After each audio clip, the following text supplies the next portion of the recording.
الله أكبر الله أكبر الله أكبر الله أكبر أشهد أن لا إله إلا الله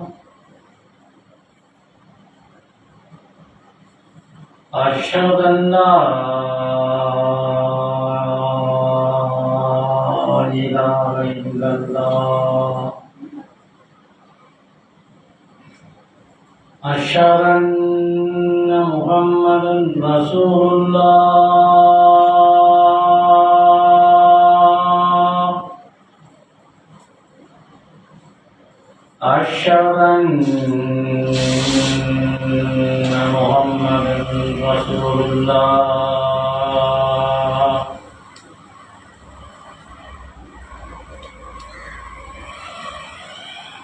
حي على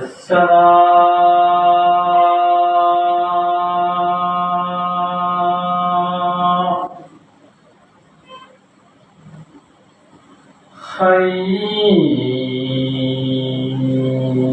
حي على الصلاة حي على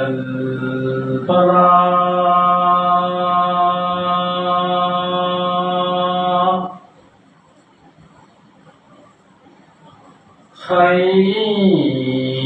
حي على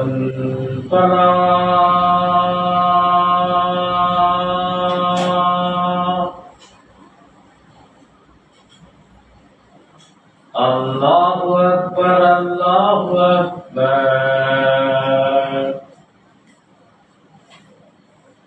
لا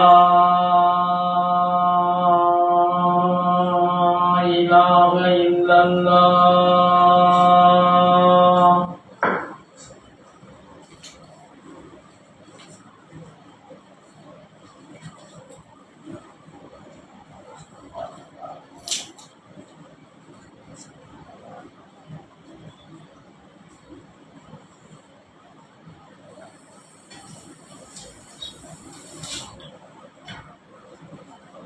الحمد لله إن الحمد لله نحمده ونستعينه ونستغفره ونعوذ بالله من شرور أنفسنا ومن سيئات أعمالنا من يهده الله فلا مضل له ومن يضلل فلا هادي له وأشهد أن لا إله إلا الله وحده لا شريك له وأشهد أن محمدا عبده ورسوله أما بعد يا أيها الناس اتقوا ربكم الذي خلقكم من نفس واحدة وخلق منها زوجها وبث منهما رجالا كثيرا ونساء واتقوا الله الذي تساءلون به والأرحام إن الله كان عليكم رقيبا يا أيها الذين آمنوا اتقوا الله حق تقاته ولا تموتن إلا وأنتم مسلمون يا أيها الذين آمنوا اتقوا الله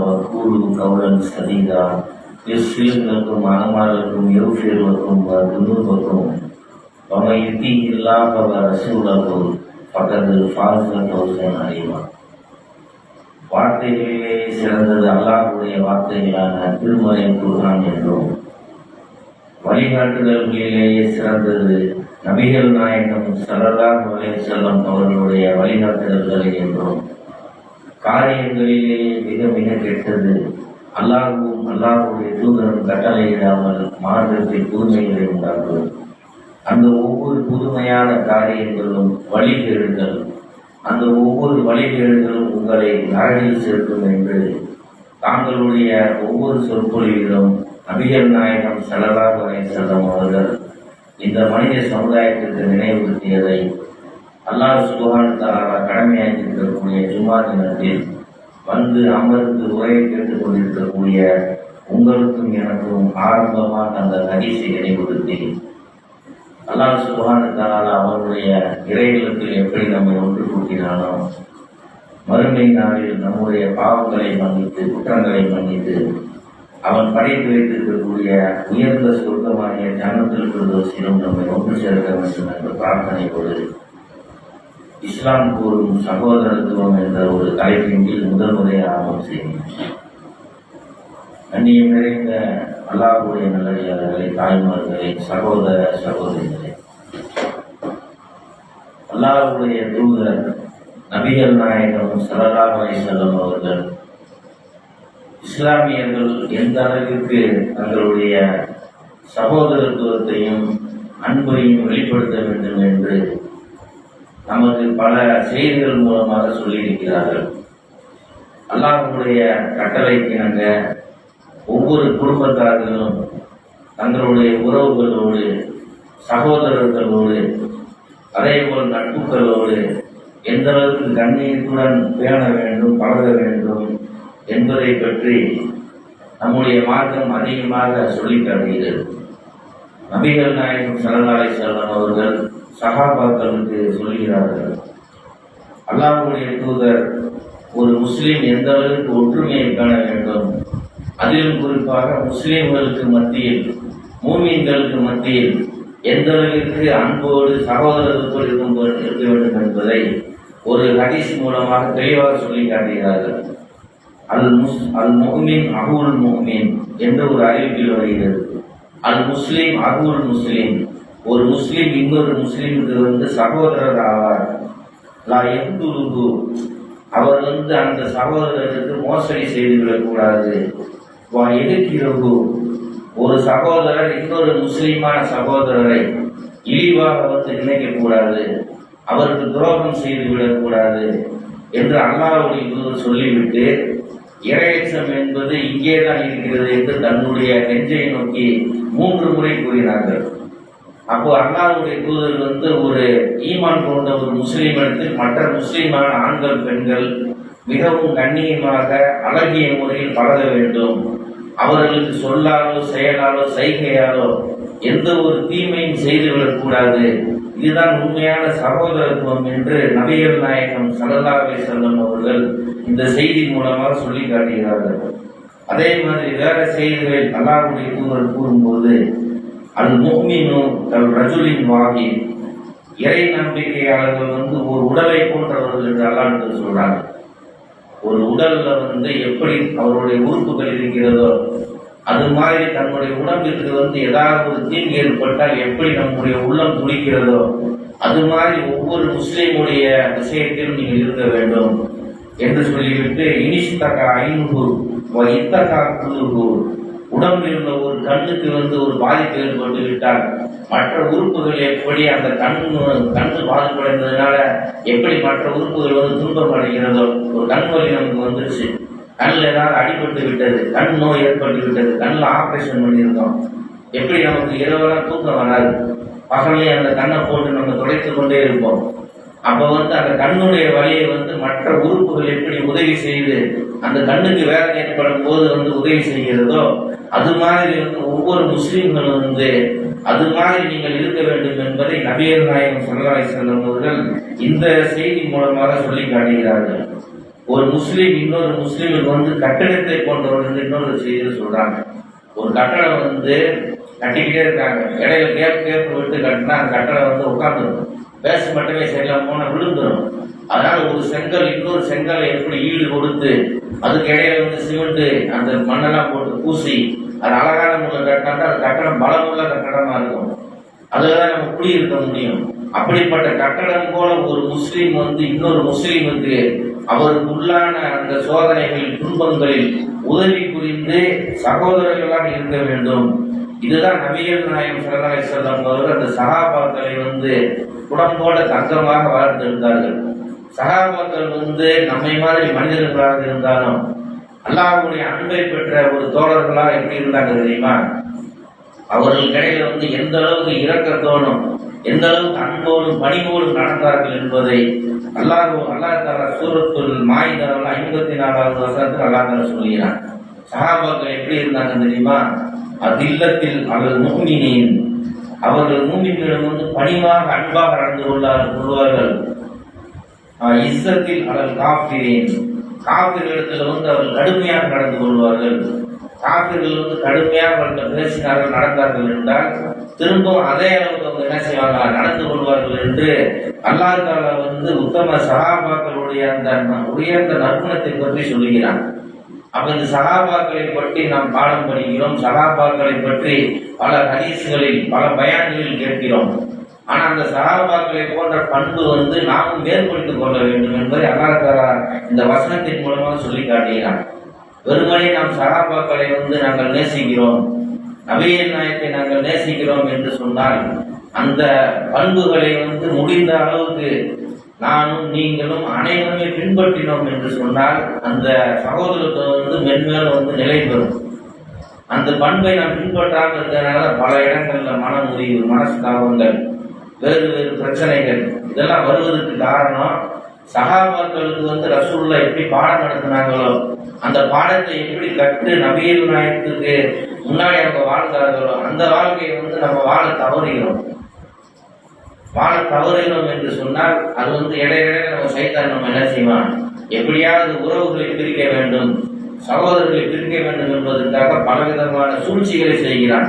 அந்த சூழ்ச்சிக்கு வந்து யாருமே ஆளாகி விடக்கூடாது என்பதை வந்து இந்த இறைவசனம் வந்து சொல்லி காட்டுகிறது. நபிகள் நாயகம் வேற ஒரு இடத்துல சொல்றாங்க, நம் துக்மினு கர்த்தா துர்ரமூன், நீங்கள் பிற முஸ்லிம்களை நேசிக்காதவரை உண்மையான முஸ்லீமாக நீங்கள் ஆக முடியாது என்று அல்லாஹ்வுடைய தூதர் வந்து லா இலாஹ இல்லல்லாஹ் கலிமா சொல்லிவிட்டாரா, அந்த முஸ்லிமை வந்து நீங்க நேசிக்கணும், அவர் மீது வந்து நீங்கள் அன்பு கொள்ள வேண்டும், அவர் கெட்டவரோ நல்லவரோ அவர் மூலமாக அவர் செய்யக்கூடிய தீமைகளை நீங்கள் அழகியவர்கள் தடுக்க வேண்டும், அவர்களுக்கு உதவி செய்ய வேண்டும், இப்படிப்பட்டவர்களைத்தான் அல்லாஹ் தஆலா வந்து நேசிக்கிறான் என்று நபிகள் நாயகம் ஸல்லல்லாஹு அலைஹி வஸல்லம் சொல்றாங்க. சரி, ஒரு முஸ்லீம் வந்து தவறு செய்கிறார், தீமை செய்கிறார், அதை எப்படி தடுக்கணும்னு ரசூலுல்லாஹ் சொல்லி காட்டாம இருப்பாங்களா? ரசூலுல்லாஹ் அதை சொல்லி காட்டுறாங்க. உன் சகோதரன் அக்கிரமக்காரனாக இருக்கும் நிலையிலும் அக்கிரமத்துக்கு உள்ளான நிலையிலும் நீங்கள் உதவி செய்ய சொல்லும் போது சகாபாக்கள் கேட்கிறாங்க, யார் ரசூலுல்லாஹ், அவன் வந்து அக்கிரமத்துக்கு உள்ளாகும் போது நம்ம உதவி செய்யறோம், அக்கிரமக்காரனா இருக்கும்போது நம்ம எப்படி உதவி செய்ய முடியும், இது பதில் சொல்லுங்கன்னு சொல்லும் பொழுது நபிகள் நாயகம் சொல்றாங்க, கைஃப தன்சுருஹு லாலிமன் கால தவுகுது ஃபௌக யதைஹி, உன்னுடைய சகோதரன் வந்து இன்னொருவருக்கு தீமை செய்யும் போது, அக்கிரமத்தை செய்யும் பொழுது, துரோகம் செய்யும் பொழுது அவனுடைய கைகளை பிடித்து தடுத்து நிறுத்துங்கள், அந்த தீமையை அவன் செய்யாமல் நீங்கள் வந்து பாதுகாத்துக் கொள்ளுங்கள், இதுதான் அக்கிரமக்காரனை வந்து நீங்க தடுத்து நிறுத்தக்கூடிய ஒரு உதவி என்று ரசூலுல்லாஹ் சொல்றாங்க. இது வந்து சகோதரத்துவத்தை வந்து வளர்க்கும். அதே நேரத்தில் நம்ம அந்த தீமையை தடுக்காமல் போய்விட்டோம் என்றால் அந்த சகோதரர்கள்ல வந்து சைத்தான் வந்து சண்டையை ஏற்படுத்துவான், பிளவுகளை ஏற்படுத்துவான். நபிகள் நாயகம் சொன்னாங்க இறுதியில பாலுக்கும் ரிகாப பாலின், எனக்கு பின்னாடி வந்து ஒருவரை ஒருவர் வெட்டி கொண்டு மாய்க்கு காப்பீர்களாக மாறிவிடாதீர்கள், பொருளாதாரத்திற்காகத்தான் அதிகமான சண்டைகள் ஏற்படும் என்று நபிகள் சொன்ன செய்தி வந்து எந்த அளவுக்கு ஒரு முக்கியமான செய்தியா இருக்குது. இந்த சமுதாயம் வந்து பொருளாதாரத்தில் வந்து அன்னைக்கு அதிகமான சண்டை சச்சரவுகள் வந்து ஈடுபட்டுகின்றது. அப்ப அந்த நேரத்தில் நம்ம என்ன செய்யணும், அந்த சகோதரத்தை பேணி அவர்கள் நம்முடைய உடன் பிறந்தவர்களைப் போல கருதி அந்த ஆண்களுக்கோ பெண்களுக்கோ எந்த ஒரு தீமை நடந்தாலும் தடுக்கக்கூடியவர்களாக இருக்கணும். இதுதான் அக்கிரமக்காரனுக்கு நீங்க செய்யக்கூடிய ஒரு உதவி என்று நபிகள் நாயகம் ஸல்லல்லாஹு அலைஹி வஸல்லம் அவர்கள் சொல்லுகிறார்கள். அதே மாதிரி ஒரு முஸ்லீம் இன்னொரு முஸ்லீமை வந்து எந்த அளவுக்கு கண்ணியப்படுத்த வேண்டும், பேணுதலோடு இருக்க வேண்டும் என்று நபிகள் நாயகம் சொல்லும் பொழுது புகாரியில் 2442வது ஹதீஸாக பதிவு செய்யப்பட்டிருக்கிறது. ஒரு முஸ்லிமுடைய குறைகளை யார் மறைக்கிறாரோ அல்லாஹ் தஆலா மறுமையில் வந்து அவருடைய குறைகளை மறைக்கிறார் என்று நபி அவர்கள் சொல்கிறார்கள். மறுமை நாள் அடியார்கள் எல்லாம் கேள்வி கலந்து கேட்க வரும்போது அல்லாஹ் தஆலா வந்து சில மனிதர்களை அழைத்து அவர்கள் மீது ஒரு திரையை போட்டு, நீங்கள் இந்த நேரத்தில் இந்த தவறு செய்தீர்களா, இந்த பாவத்தை நீ செய்தாயா, எல்லாமே அந்த அடியான் வந்து ஏற்றுக்கிறான். ஆமாயாவா, நான் செய்தேன், நான் தவறு செய்து விட்டேன், நான் பாவம் செய்து விட்டேன்னு சொல்லும் பொழுது உங்களுடைய பாவத்தை நான் மன்னிக்கிறேன்னு சொல்லி சொர்க்கத்துக்கு அனுப்பிடுவான். அப்ப அந்த அடியான் வந்து ஆச்சரியப்படுவான். அப்ப அல்லாஹ் தஆலா பதில் சொல்லுவானா, உலகத்துல வந்து உன்னுடன் இருந்த அந்த சகோதரனுடைய தீமைகளை குற்றம் குறை நீங்கள் மறைத்தீர்கள், அந்த சகோதரனை வந்து நீங்க அசிங்கப்படுத்தல, கேவலப்படுத்தல, எப்படி நீ அந்த சகோதரனுடைய கண்ணியத்தை பாதுகாத்தாயோ அது மாதிரி உன்னுடைய பாவங்களை தவறுகளை இந்த மக்களுக்கு மத்தியிலே மறைத்து உன்னை நான் கண்ணியப்படுத்துகிறேன், உன்னுடைய குறைகளை இந்த மக்களை விட்டு மறைக்கிறேன் என்று அல்லாஹ் தஆலா சொல்வதாக நபிகள் நாயகம் ஸல்லல்லாஹு அலைஹி வஸல்லம் சொல்றாங்கன்னு சொன்னார். இன்றைக்கு நம்முடைய வாய், நம்முடைய நாவால எந்த அளவிற்கு மற்றவர்களுடைய குறைகளை அமலப்படுத்துகிறோம், மற்றவர்களை பற்றி எப்படி அவதூறுகளை பேசுகிறோம், புறங்களை பேசுகிறோம். அப்ப இதெல்லாம் ஒரு மூமினா இருக்கிற அடியாரை தவிர்த்து கொள்ளணும். முடிந்தபட்சம் அடுத்தவர்களை பற்றி பேசாத ஒரு நபர்கள் நம்ம இருக்கணும். அல்லாஹ்வுடைய தூதர் சொல்றாங்க, அல்லாஹ்வை மறுமை நாளில் யார் ஈமான் கொண்டுள்ளார்களோ அவர் ஒன்று நல்லதை பேசட்டும் அல்லது வாய் மூடி மௌனியாக இருக்கட்டும். இதுதான் உங்களுக்கு ஈடற்ற மறையக்கூடியதுன்னு ரசூலுல்லாஹ் சொல்றாங்க. அப்ப இந்த குறையை மறைக்கக்கூடிய விஷயத்துல ரெண்டு விஷயம் இருக்குது. ஒருத்தர் ஒரு தவறு பாவத்தை செய்யறான், அது நிறைய பேரை அது வழிபெடுக்குது, அந்த சமுதாயத்துக்கு தீங்கா இருக்குன்னு அந்த குறை அந்த பாவத்தை பகிரங்கப்படுத்தலாம். அவர் யாரும் சரியில்லாத ஒரு மனிதர், அவர் ஒரு குற்றவாளி, இது மாதிரி தவறுகளை தொடர்ந்து செய்கிறார், அவரிடம் பாதுகாப்புன்னு சொல்லலாம். அதே நேரத்தில் சின்ன சின்ன தவறுகளை இன்னொரு சொல்லி அவருடைய மானத்துக்கு பங்கம் விளைவிக்கும்னு சொன்னா மறுமையில் நாமும் அல்லாஹ்விடம் குற்றவாளியாக நிற்போம் என்பதை நபிகள் சொல்றாங்க. அப்ப இந்த பண்புகள் எல்லாம் பின்பற்றும் போதுதான் அந்த இஸ்லாமிய சகோதரத்துவம் நபிகள் நாயகம் வார்த்த சகாபாக்கள் எப்படி அவர்கள் நல்ல முறையில் வார்த்திருக்கார்களோ அது மாதிரி ஒரு குடும்பமாக ஒரு இணைப்பாக இந்த நம்முடைய சமுதாயம் வரும் என்பதை இந்த ஹதீஸ் மூலமா பார்க்கிறோம். அதே மாதிரி நபிகள் நாயகம் பிற மனிதர்களுக்கு உதவி செய்ய சொல்றாங்க.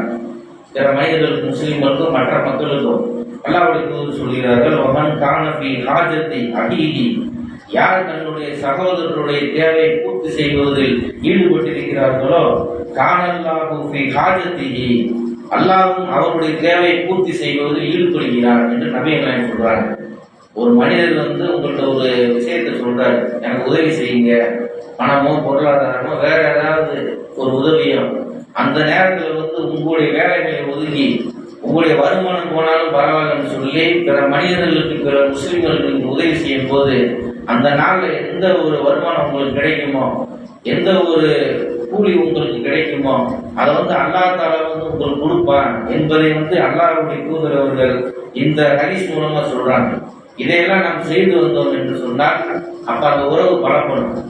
அப்ப நம்ம யாருக்குமே பயனளிக்காத ஒரு மக்களாக இருந்தால், யாருடைய துன்பங்களை பங்கு கொள்ளாமல் இன்பங்களில் மாத்திரம் பங்கு கொண்டோம் என்று சொன்னால் அந்த உறவு நீண்ட நாள் நிலைக்காது, அது இடையில அருந்து போயிருக்கும்.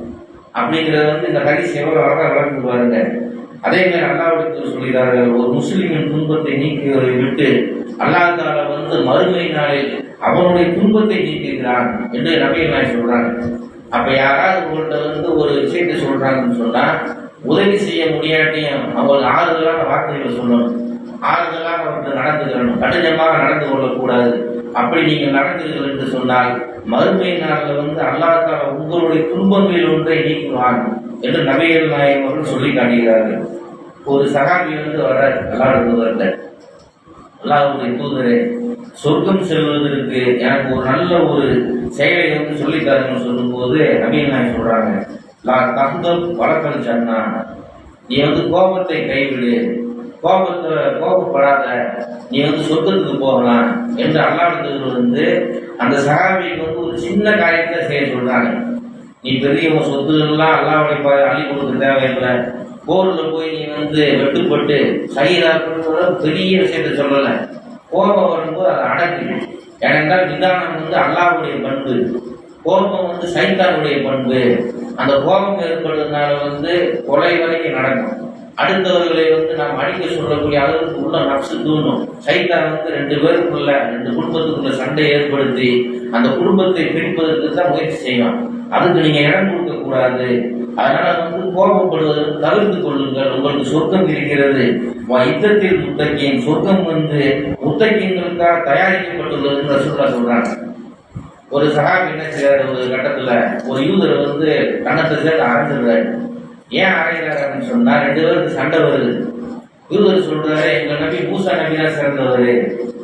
அந்த சஹாபி சொல்றாரு, முகமது நபி தான் சிறந்தவர் சொல்லும் போது அந்த சஹாபி யூதர் கண்ணத்தை ரசூலுல்லாஹ்ட்ட போய் கம்ப்ளைண்ட் பண்றாரு, இது மாதிரி உங்களுடைய தோழர் ஒருவர் என்னுடைய கண்ணத்தை சேர்ந்து அரைந்து விட்டார் அப்படின்னு சொல்லும்போது காரணம் கேட்கிறாங்க.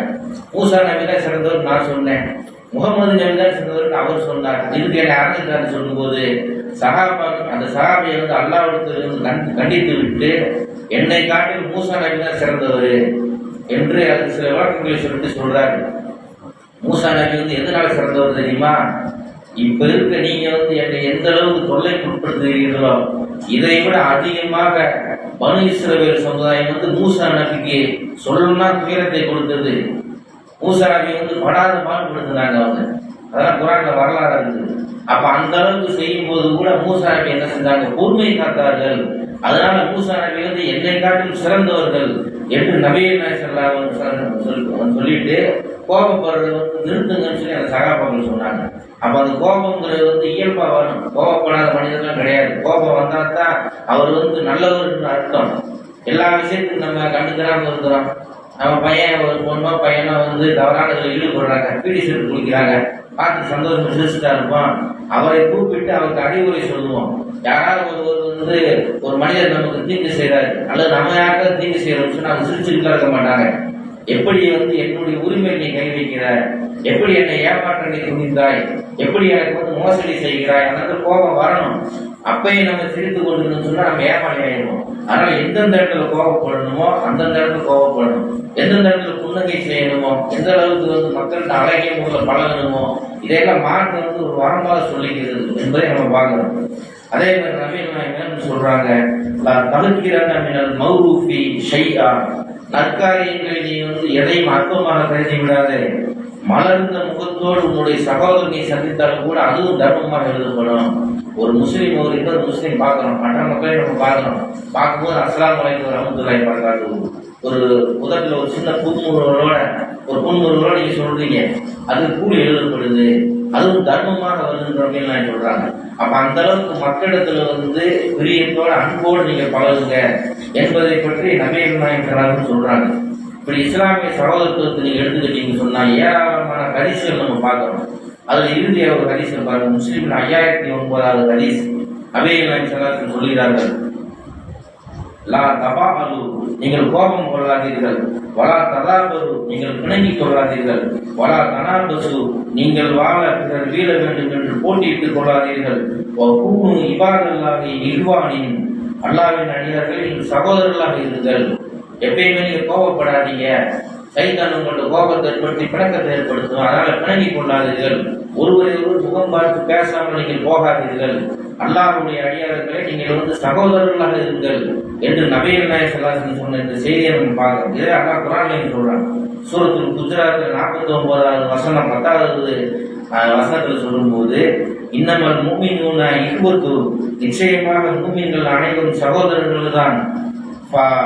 அஸ்லிஹு பைன அஹவைனக்கும், உங்கள் சகோதரர்களுக்கிடையே நீங்கள் சமாதானம் உண்டாக்குங்கள். யாரெல்லாம் பிரிந்திருக்கிறார்களோ, யாரெல்லாம் பிணக்காய் பேசாமல் இருக்கிறார்களோ அவரிடத்துல வந்து நீங்க வந்து என்ன செய்யணும், பேசி நல்ல முறையில் வந்து சேர்த்து வைக்கணும். கணவன் மனைவி பிரிந்திருக்கலாம், அண்ணன் தம்பி பிரிந்திருக்கலாம், வேறு வேறு குடும்ப உறவுகள் வந்து பிரிந்திருக்கலாம். அவரிடத்துல வந்து 2 பேரும் போய் பேசி நீங்க சேர்த்து வைங்க. வத்தக்குள்ளா, நீங்கள் அல்லாஹ்வுக்கு அஞ்சிக் கொள்ளுங்கள். லஅல்லக்கும் துர்ஹமூன், நீங்கள் வந்து அருள் செய்யப்படுவீர்கள் என்று நபிகள் நாயகம் ஸல்லல்லாஹு அலைஹி வஸல்லம் வந்து ஒரு குடும்பம் பிரிந்து கிடந்தால், ஒரு கணவன் மனைவி வந்து விவாகரத்தான நிலையில இருந்தால், ஒரு அண்ணன் தம்பி வந்து பேசாமல் இருந்தால், முடிந்த அளவு நீங்க சகோதரத்துவத்தை வந்து பேணருக்கு நீங்க வந்து ஒத்துழைப்பு கொடுங்க. அதற்கு மீறி சேர்ந்து சேராது அவங்க விருப்பம். ஆனா நீங்க முயற்சி செய்யும் போது அந்த முயற்சிக்கு வந்து நிச்சயமாக பலன் கிடைக்கும் என்று நபிகள் நாயகம் ஸல்லல்லாஹு அலைஹி வஸல்லம் வந்து இது மாதிரி பல நற்காரியங்களை சொல்றாங்க. இதையெல்லாம் வாழ்க்கையில வந்து இன்ஷால்லா வரக்கூடிய காலங்களில் வந்து பின்பற்றக்கூடிய மக்களாக ஆக வேண்டும் என்று கூறி முதல் உரை நிறைவு செய்கின்றேன்.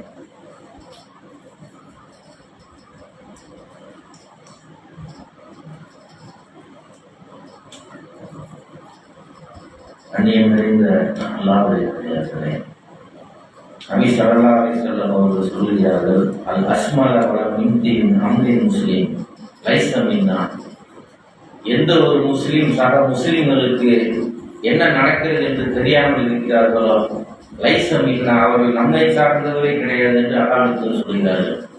சக முஸ்லிம்களுக்கு வந்து என்ன தீங்கு ஏற்படுது, நம்முடைய சொந்த பந்தங்களுக்கு, நம்முடைய உற்றார் உறவினர்கள், நம்முடைய முகலாவாசிகளுக்கு யாருக்கு என்ன தீமை ஏற்படுது, என்ன தேவை இருக்கிறது, இப்படி தெரியாதவன் வந்து நம்மை சார்ந்தவன் கிடையாது, அவன் வந்து உண்மையான ஒரு மூமின் கிடையாதுன்னு ரசூலுல்லாஹ் சொல்றாங்க. அப்ப இன்னைக்கு பாலஸ்தீனத்துல நீங்க பாத்தீங்கன்னு சொன்னா அரை மணி நேரத்துக்கு ஒரு குழந்தை வந்து ஷஹீதாக்கப்படுது. இப்ராஹிம் சொல்லக்கூடிய பெயர் வைத்த குழந்தை வந்து 100க்கும் மேற்பட்ட குழந்தைகள் கொல்லப்பட்டிருக்கிறது.